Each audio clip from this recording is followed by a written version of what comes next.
And make no mistake, the entire global auto industry is going all electric. It's a race to see who can get quality EVs to the market most quickly at a good price. Tesla's done that a little better than anyone heretofore. The Americans are going to have to keep up. The Chinese are coming quickly. This it is fascinating. There's going to be a restructuring of the global auto market like we've never seen before. I'm an American. I want to see American companies win, whether it's Tesla, GM, or Ford. Right now, here are the numbers. Tesla has 21.7% of global EV market share. And again, EVs are what matters. Every auto company in the world is going all electric. Let's get real on Tesla. Most profitable auto company in the world, growing 40% year over year. They'll be over 100 billion this year. They're trading at a 7 or 8x multiple. That's not bad for a company with numbers that look more like a tech company than an auto company. Give them credit. Tesla can make their Model Y in 10 hours. That is compared to Volkswagen that takes, and Ford and GM, closer to 30 hours to roll a car off the assembly line. In today's video, the competition is coming. Hang on, is this guy stealing my material? Anyway, you guys know how that line ends. The competition is coming. All over themselves, not for Tesla. Ex-Tesla board member Steve Westley has some thoughts, especially about the Detroit 3 Chinese EV makers and Tesla's unassailable lead. P.S. You want more content? Early access, a bunch of perks, my Tesla fair valuation, my full health protocol for peak performance. Click the links to the pinned comment. Want to take a closer look at the automakers, the U.S. automakers, in light of the UAW strike. The beneficiary, perhaps, would be Tesla. Steve Westley, founder, managing partner of the Westley Group, sat on the board of Tesla at one time and has a good view of what's going on here. The UAW strike is expanding now. When we look at this now, you have about 25,000 workers striking, and they are expanding. Your thoughts on this part of it? It's going more into GM and Ford, less into Stellantis at this point. But the point is, the strike is on until they make a deal. How big of a deal is it, and when does it become a big deal? Look, I think it's already a big deal. And look, we all want to see American workers earn higher wages. But it's coming at a tough time for Ford and GM, and here's why. First, Ford and GM are both struggling to sell just 100,000 units in 2023 here. And that's compared to 2 million units for Tesla. So they're supposed to be catching up here. They're at less than 5%. So if those numbers drop down, that hurts. Second, Tesla's triggering a global price war. And I think we've seen it. Tesla's had 6 cost reductions this year alone. General Motors, Volkswagen, Ford, they're all trying to keep up. But remember the big picture. Not only is Tesla selling a lot more electric vehicles, but their net margins are 12.9%. Compare that with 6% at GM, 4% at Volkswagen, 2.4% at Ford. If you're raising rates or costs at those companies, that's coming at just the wrong time. Evidently, Steve Westley actually gets it. This is really happening at the exact wrong time. As he points out, Tesla is dictating terms in the automotive industry. They're driving costs down, passing those cost savings on, and still printing industry-leading profits. Most automotive manufacturers have razor-thin profit margins, almost no wiggle room. As I've said, they're all doomed anyway. Bankruptcy is all but inevitable in nearly every case for legacy automotive manufacturers. They're 10 years late to the party. They're too far behind. They don't have the technological advantages. They haven't innovated in manufacturing. They haven't reached scale. They haven't got the long-term supply contracts with price lock-ins. They're f***ed. They're never going to be able to catch Tesla on prices. Period. Polestar losing about 50% on every vehicle sold. Ford about 60%. GM, I can't tell you because they're not even selling any electric vehicles, which I was not exaggerating. What have they sold? Like 4 Hummers? These companies need to be urgently slashing every cost they possibly can.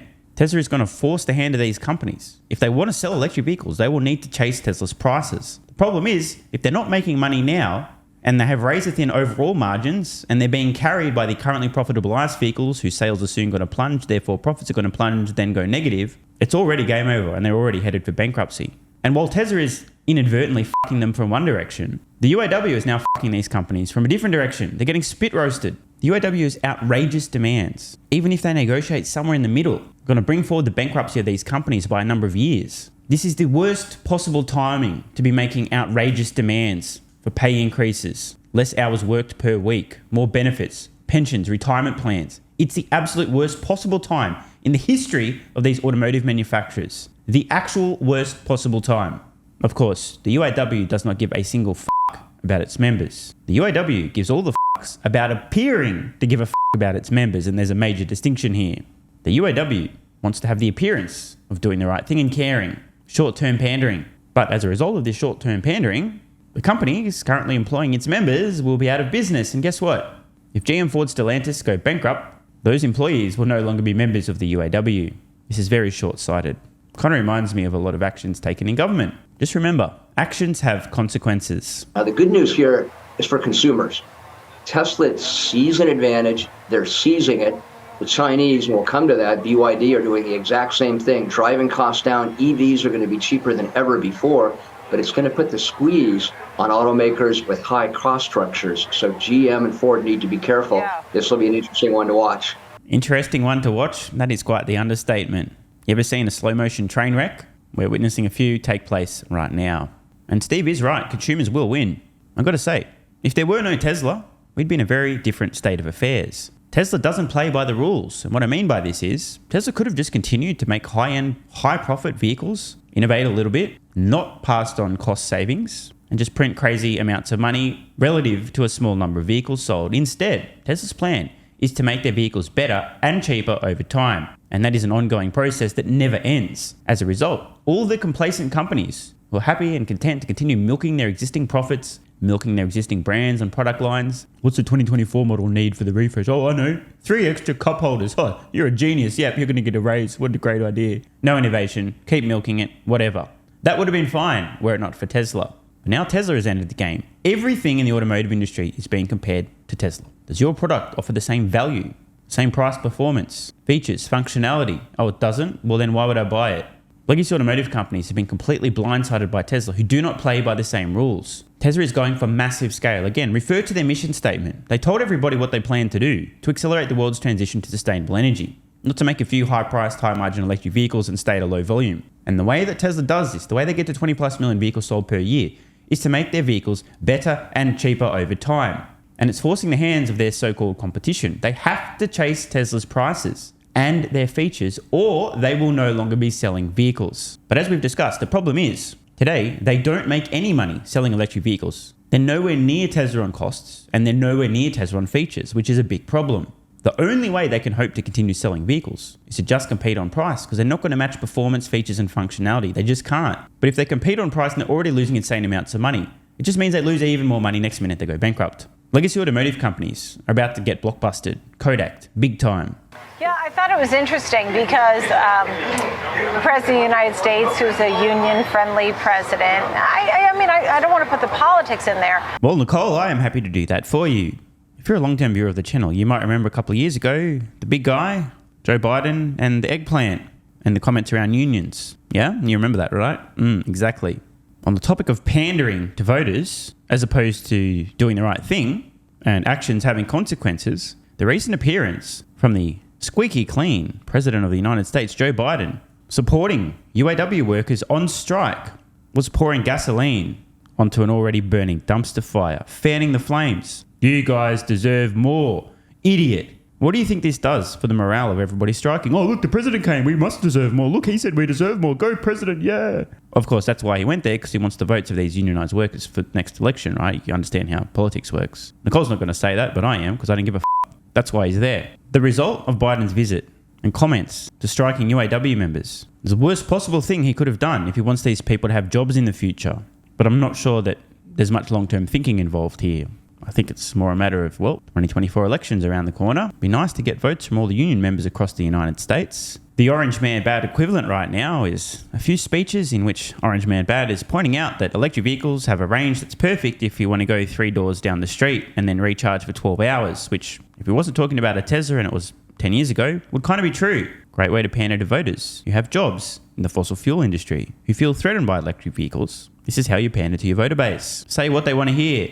But, maybe it's cutting the CEO's salary or something, because he's marching with them, sort of implying that they should get more. And I know they were asking for 40%, came down to 30%. But if these automakers are really barely making the line, Elon Musk, for example, said they're marching themselves straight into bankruptcy if they give in to these higher wage demands and a 32-hour work week. There's a real disconnect, isn't there? Quickly, because I have so many questions for you. Look, there is, and Elon may be a little crazy, but on that one point, he's probably right. Elon's right.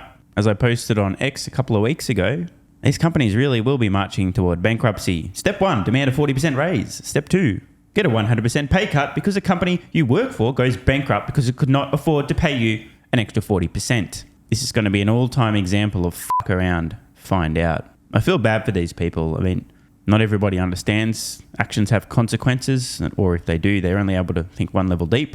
Yeah, I want more money. F*** you. Give me more money. I'm striking. F*** you. It's kind of like rearranging the deck chairs on the Titanic after it's hit the iceberg. Again, we want to see American workers getting paid more, but in industries that are struggling to be competitive and break even, and make no mistake, the entire global auto industry is going all electric. It's a race to see who can get quality EVs to the market most quickly at a good price. Tesla's done that a little better than anyone heretofore. Chinese are putting pressure on. So the American automakers are going to need to get more efficient more quickly. I just went through the gross margin numbers or the net margin numbers, but when Tesla is at 12.9% in gross margins, GM, Ford lagging quite a bit, something's got to give here. So I'm hoping that with the new battery production and so on, other efficiencies, GM and Ford can bring margins up and be competitive, but they're going to have to kick into a higher gear sooner rather than later. And the Chinese are coming. Notice Steve was saying he hopes that Ford, GM, etc. can start actually making money and not go bankrupt. As we know, hope is not a strategy, but it's probably all they've got. Yeah, well, that's the thing. Steve, I had on a bull-bear debate recently. It was really about Tesla. I'd love to ask you some poignant questions, and if you could respond to them, because I think that, the first was Tesla. The argument was Tesla makes batteries. Tesla doesn't make batteries. Does Tesla make batteries? Yes or no? Have they made a battery? Spoiler alert. Yeah. Now, if you guys don't recall, I covered this supposed debate from Gordon Johnson, who was demeaning, insulting, rude, and constantly interrupting Nicole, claiming that Tesla does not make their own batteries, saying that this was false. Gordon, the 4680 cell, the one that was unveiled in 2020 at Battery Invest today? There are vehicles driving around on roads today with 4680 battery cells produced and designed by Tesla in the vehicles. So yes, they make their own batteries. It just so happens, as they've told us, they also need more batteries because they can't get their hands on enough. So they're buying batteries from everyone they possibly can. They've also passed on their designs, the 4680 form factor, to a bunch of third-party battery suppliers going, hey guys, make batteries in the same form factor, we'll buy them. Thanks, as many as you can make, we'll take them. So yes, Tesla makes their own batteries and is actually manufacturing vehicles with those batteries in them. They are also buying batteries from other suppliers because they can't get enough batteries. There's a battery shortage. They want to make more vehicles, but they can't because batteries are the limiting factor. Shout out to the mustache himself. Look, there's not a black and white question here. What they do is they partner with the CATLs, the Panasonics, and the LG Chems of the world. But increasingly, they've taken battery production in-house. They have a cost advantage over virtually everybody else except for the Chinese. And that is part of the reason they have such high gross margins, which is great news. Second, they're the masters at selling OTA, or over-the-air software services. Okay. That's great. And third, they lead the world in robotization. So that's what's giving them the price edge. The Americans are going to have to keep up. The Chinese are coming quickly. This market's, it is fascinating. There's going to be a restructuring of the global auto market like we've never seen before. Just want to do a bit of translation there. Fascinating, aka extremely brutal, and a restructuring of the global automotive market means a ton of bankruptcies. He's right, by the way. As I've said in the past, the future of the global automotive market, in terms of unit sales, vehicles sold per year, number 1 by a mile, Tesla, number 2, 3, 4, 5, 6, 7, 8, 9, and 10 Chinese EV makers. Now, look, there's probably going to be 1 or 2 miraculous exceptions in the top 10 that aren't Chinese EV makers or Tesla. But they will be miraculous and they will be exceptions. The 2 companies who are going to feel the most pain in their rectums will be Toyota and Volkswagen, who today each sell in excess of 10 million units per year on a good year. Decade from now, If they're still in business, that's a big if, they'll be lucky to sell a fraction of that number. Are you concerned about Tesla deliveries going forward or market share when it comes to the other automakers, particularly in China? Well, absolutely. And look, I'm an American. I want to see American companies win, whether it's Tesla, GM, or Ford. Right now, here are the numbers. Tesla has 21.7% of global EV market share. And for what it's worth, I personally expect Tesla's market share globally of vehicles sold will be in the 20% range. Worst case, it's probably about 20. Best case, could be 25, 27. And in a very, very bullish scenario, it could be as high as maybe even a third of all vehicles sold. And I know that sounds crazy, but this isn't a feeling. This is based on some thinking. Tesla has an unassailable lead in terms of costs, period. Best tech, period. This ain't changing. There's always going to be a number of consumers who want to be different, or pathetic losers who want to virtue signal and for whatever reason, Elon bad, Tesla bad. I'm different. Look at me. I don't drive a Tesla because everyone else is. Cool story, bro. Whatever. But it is absolutely viable and realistic that Tesla in the future could have a third of the global auto market. However, I think even the worst case, 20+% done deal. The real question I have, what slice will number 2 have over the long term? We've been hearing for a long time that the competition is coming. What's this doing on my screen? Let's read it. In US EV sales, no brand comes close to Tesla. In the first 6 months of 2023, Tesla outsold its next 19 rivals combined by a wide margin. The sales figures raise questions about the industry's ambitious EV investment plans. So remember earlier how I was mentioning an invasion of Chinese EVs? Yeah, they're going to be plugging the gap. This is just stunning visually. I mean, if you're just listening audio only, please take a moment and let this sink in. What the f***? This is an absolute joke. Tesla is almost outselling the second best-selling brand in the US in EVs, 10-1. Tesla, 325,291, number 2. You know what I mean? 34,943. What a fucking joke. I saw this on X via Sawyer Merritt. Some obnoxious twat responded, rudely, I might add, "The competition is coming." Is this guy stealing my material? And of course, you guys and girls could not help yourself paging Stephen Mark Ryan. My notifications on X were blowing up after this post. I wonder why. As we know, the competition is coming all over itself, not for Tesla. What a farce. again, EVs are what matters. Every auto company in the world is going all electric. BYD, a fairly close second at 16.2%. There's a huge drop to the other Chinese companies in Volkswagen. So you've got to get EV production up and going. You've got to do it profitably. And BYD is really right on Tesla's heels. They make a good car, low cost, Chinese government subsidizing batteries. That's going to be the real smackdown. But there's a lot of concern about whether people want to drive a Chinese car, not just because they're a competitive country, but because cars are now filled with IoT devices. And do you want a car that could be, or frankly is, listening to you? I think a lot of people are going to think twice on that one. Yeah, and when it comes to valuations, I mean, I know Tesla, it has a lofty valuation. I mean, we've had guests on who think it's worth $25, basically, which seems significantly an undervalue for a name like Tesla. What kind of stocks do you think can have some upside potential in the world of autos, here or abroad? Well, I think there's three to look at right off the bat. First, let's get real on Tesla. Most profitable auto company in the world, growing 40% year over year. They'll be over 100 billion this year. They're trading at a 7 or 8x multiple. That's not bad for a company with numbers that look more like a tech company than an auto company. Give them credit. Can confirm, I am giving Tesla credit, putting my money where my mouth is. And by my money, I mean all of it. And by where my mouth is, I guess my mouth is on Tesla. That sounds a bit weird. Anyway, still buying with every spare cent. If you're looking at a bet in the auto market going forward, I think you'd have to take a long and hard look at BYD. Keep in mind, they're not only a leader in the Chinese market, the world's largest auto market, they're already selling a lot of vehicles in Europe, South America, Mexico, Israel. They're executing. What name was that? That is most certainly not a bet I would be making. Don't get me wrong, BYD do have scale, they do have volume, and they do have some compelling enough products that are selling. Since most of the shite on the market is unprofitable garbage that isn't selling, they're certainly going to do some decent numbers. The problem is they have paper-thin profit margins, and they are still competing globally against, what's that company called again? The Tesla. I mean, I certainly wouldn't be betting on a vastly distant second place that has none of the potential upside that Tesla has, that isn't pursuing any of the potential insane growth opportunities Tesla is. You know, the whole AI thing, humanoid robots, you get it, right? But hey, that's just me. BYD are probably going to make it, but I just don't really understand why you'd be betting on a vastly, vastly distant second place. What name was that you said you have to take a look at? BYD. BYD, yeah, that's is the right one. on That's the one Buffett likes. Okay. It's the and one what else Buffett do you likes. think is probably? I think you've got to give a close look at Hyundai. The Koreans have really jumped to the fore, and Volkswagen. Those are the major competitors, if you will, Europe, Korea, China.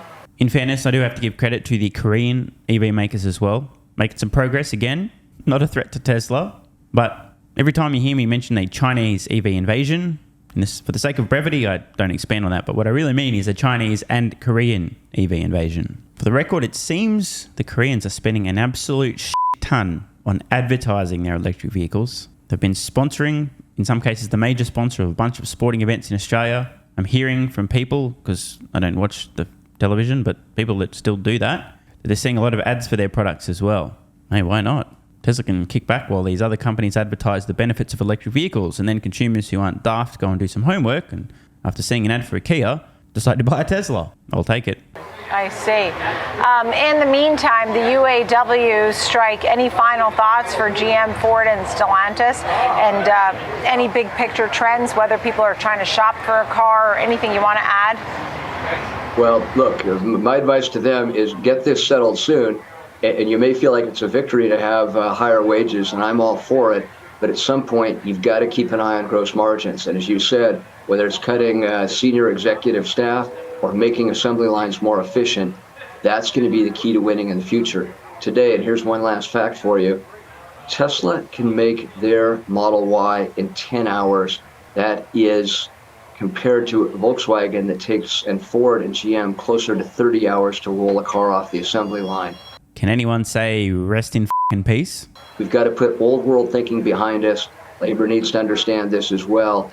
It's all going to be about robotization, higher efficiency, higher gross margins. That's going to be the path to winning. I just hope an American company is the one who can figure it out. Well, we know one American company can figure it out, / already have, Tesla.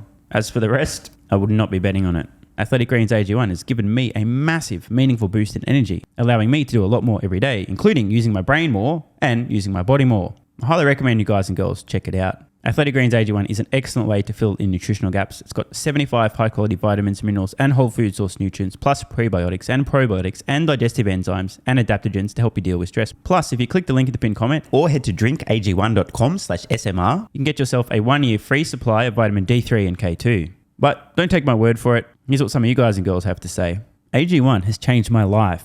I was, as you described, treating myself like a circus, ate like trash, rarely exercised, used alcohol as a stress crutch, cannabis also. AG1 is what gave me the kick in the ass, got me back to the gym, motivated me to do more for myself, family, my business, etc. Keep doing what you do. Now, I know there's some skeptics, the same kind of people who think Elon Musk is a fraud, reading this going, what do you thought? There's no way that's possible, bro. It must be a placebo effect. Believe it or not, this is a recurring theme. If you give your body everything it needs to feel and perform its best, including having a lot more energy, you'll need ways to use that energy. For me personally, that includes more exercise, moving my body more social activity, and more cognitively demanding tasks, including producing a ton of exclusive content over on Twitter and on Patreon, plus my daily YouTube uploads. The proof's in the pudding. On to another testimonial from a viewer of this channel. SMR, you asked me to provide feedback on AG1. Here it is. It has helped with mental acuity, stamina, and intestinal waste management.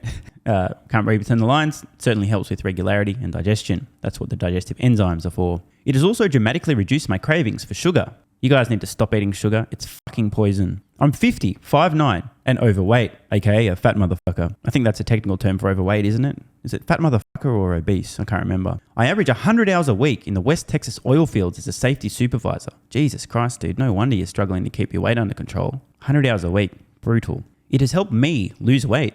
It is not an appetite suppressant. It can help fat people suppress cravings, and motivation to be healthier is critical for changing your diet. Love you, brother. Again, this is a great point and something people really don't seem to grasp. If you have more energy everything becomes easier. It's like turning on easy mode for life. A few years ago, before I was taking AG1, my health was trash. I was struggling to get through the day, had afternoon fatigue. The last thing I wanted to do was either use my brain or move my body. Didn't have the energy. Now, my biggest struggle every day is figuring out ways to use that energy. I'm exercising way more, doing a lot more with my friends and family, and of course, my work output has increased substantially. And you can fact check me. Check out the average length of my videos I was posting to YouTube 3 years ago. Need I say more? And one final testimonial. Love this one. Okay, here's the deal for me with this AG1 shit. I'm 41 years old and not the type to eat, drink, smoke, or sleep healthy, so I was skeptical. That being said, here's what I experienced. Day 1, meh. Day 2, afternoon fatigue was about 45 minutes late. Day 3, 0 afternoon fatigue. Day 4, 0 afternoon fatigue plus extra energy. Day 5, again, 0 afternoon fatigue plus energy, wondering, what the fuck, really? See, this is the thing, right? The results for many people are just almost too good to be true. This is the same experience I had. My afternoon fatigue just vanished out of nowhere. I'm like, wait, what the fuck? Why am I not tired in the afternoons anymore? Surely, it's not that AG1, is it? Turns out it was. Day 6 and 7, same thing. Day 8, same thing. Plus, I had the want to get things done around the house that I normally would slack off and not get done. Again, the point, extra energy, you'll need to use it, you'll find ways to use it. Day 9, 10, and 11, and today is day 12. I fucking love it. So however you managed to get me to buy it, I'm so glad you did. Thank you so much, SMR. It really changed me so far. Guys, this shit really works. Just try it. By the way, this is the reason I continue to relentlessly promote AG1. A lot of people get real fucking mad in the comments. Oh my God, snake oil salmon's sold out. Oh my God, he's a scammer. This is fraud. But constantly, I'm pretty sure everyone making these comments is also currently short Tesla stock. I'm not particularly concerned about people having a negative perception, those folks suffering from small brain syndrome, still living in my bum's basement syndrome, etc., writing mean comments, claiming AG1's a scam or it doesn't work. I mean, bro, when I get feedback like this is what keeps me going. And remember, there is a 90-day money-back guarantee. There's nothing to lose here. Just try this stuff for a month, and if you don't get these results, get your money back. See, it's a literal no-brainer. It's an IQ test at this point in time. Testimonial after testimonial after testimonial like this. Get your money back if it doesn't work. Just try it for a month, and if it doesn't work, get your money back. Today's the day. It's finally time. Be like this guy who was a massive skeptic, but finally, after 1,000 promotions in a row, caved in, tried AG1, and has results like this. Head to drinkag1.com/SMR or click the link at the pinned comment, and please, let me know how you're feeling in a few weeks' time. Now, if you'll excuse me, time to put my extra energy to good use. I'll be recording some more exclusive content for Patreon and my Twitter subscribers. So click the links in the pinned comment. See you over on Twitter and or Patreon. And don't forget to grab your AG1. Love ya.